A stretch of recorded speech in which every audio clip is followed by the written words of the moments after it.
कानपुर में आत्मनिर्भर भारत कार्यशाला में पहुंचे डिप्टी सीएम ब्रजेश पाठक ने कहा कि प्रधानमंत्री नरेंद्र मोदी के नेतृत्व में देश हर क्षेत्र में नई ऊंचाई छू रहा है। 2047 तक भारत को विकसित राष्ट्र बनाने के लिए हर नागरिक को आत्मनिर्भर बनना होगा।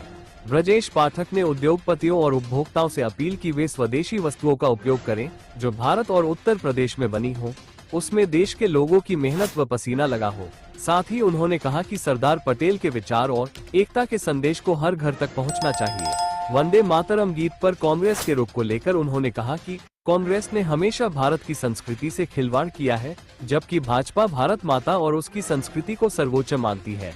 वंदे मातरम गीत सदियों से भारत का एक नागरिक सम्मान के साथ गाता आया है और आगे भी गाता रहेगा। आज कानपुर में आत्मनिर्भर भारत अभियान के तहत संगोष्ठी की कार्यशाला, इसके अलावा सरदार वल्लभ भाई पटेल जी की 150वीं जयंती के अवसर पर रन फॉर यूनिटी के कार्यक्रम में शामिल होने के लिए हम लोग कानपुर पहुंचे हैं। कानपुर में आत्मनिर्भर भारत पर कार्यशाला में आए हुए अपने सभी भाई बहनों के साथ साथ अपने क्षेत्रीय अध्यक्ष आदरणीय प्रकाश पाल जी का, अपने जिलाध्यक्ष जी का, अपने जनप्रतिनिधिगण का, माननीय विधायक जी का, अपने सभी पार्षदगण का, अपने सभी पार्टी के पदाधिकारियों का बहुत बहुत आभार प्रकट करता हूं। माननीय प्रधानमंत्री नरेंद्र मोदी जी के मार्गदर्शन में जिस ढंग से देश हर क्षेत्र में आगे बढ़ा है, नेतृत्व ने तय किया है कि भारत माता को 2047 में विकसित राष्ट्र के रूप में स्थापित करने के लिए हर क्षेत्र में हमें आत्मनिर्भर बनना पड़ेगा। उसी अनुक्रम में आज कानपुर की कार्यशाला में हम सब एकत्र हुए हैं।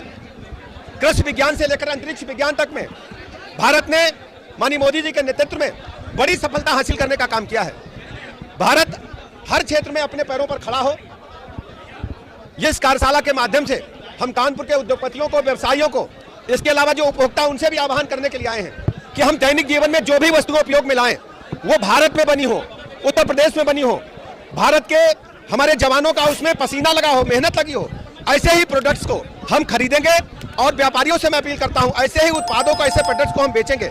जब तक भारत में निर्मित वस्तुएं, उत्तर प्रदेश में निर्मित वस्तुएं हम सब अपने दैनिक जीवन में या अपने प्रोजेक्ट्स में उपयोग में नहीं लाएंगे, तब तक इस अभियान को हम गति देने में तेजी के साथ सफल नहीं हो पाएंगे।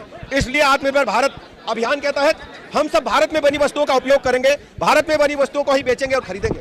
सरदार वल्लभ भाई पटेल जी की 150वीं जयंती के अवसर पर रन फॉर यूनिटी के कार्यक्रम में हम पूज्य सरदार जी के जीवन चरित्र पर प्रकाश तो डालेंगे ही, लेकिन सरदार वल्लभ भाई पटेल जी ने आजाद भारत के बाद जो बड़ा सपना भारत माता के लिए देखा था, उस संदेश को जन जन तक पहुंचाने का काम करेंगे। उनका जो जीवन चरित्र है उसको जन जन तक पहुंचाने के लिए हम सब आज आपके बीच में आए हैं। ऐसे अवसर पर मैं आप सबका बहुत बहुत धन्यवाद देता हूं। देखिए, आप जानते हैं वंदे मातरम जो गीत है वो राष्ट्र गीत के रूप में लगातार सम्मान पाता रहा है। कांग्रेस ने लगातार इसमें ऐसे उपबंधों को हटाने का काम किया था जो भारत माता की वीर गाथा को तो गाते ही थे, लेकिन हमारी जो सांस्कृतिक परंपरा है, हमारी देवी देवता हैं, उनका भी बंधन इस गीत के माध्यम से था।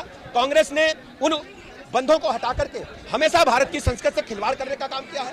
केवल तुष्टीकरण की राजनीति के तहत किया है। जो समाजवादी पार्टी सहित अन्य विपक्षी दल हैं, केवल तुष्टीकरण की, वोट की पॉलिटिक्स की वजह से इस प्रकार का बयान दे रहे हैं। भारतीय जनता पार्टी हमेशा भारत की संस्कृति को, भारत माता को सर्वोच्च मानते हुए अपने सभी कार्यक्रमों को करती है।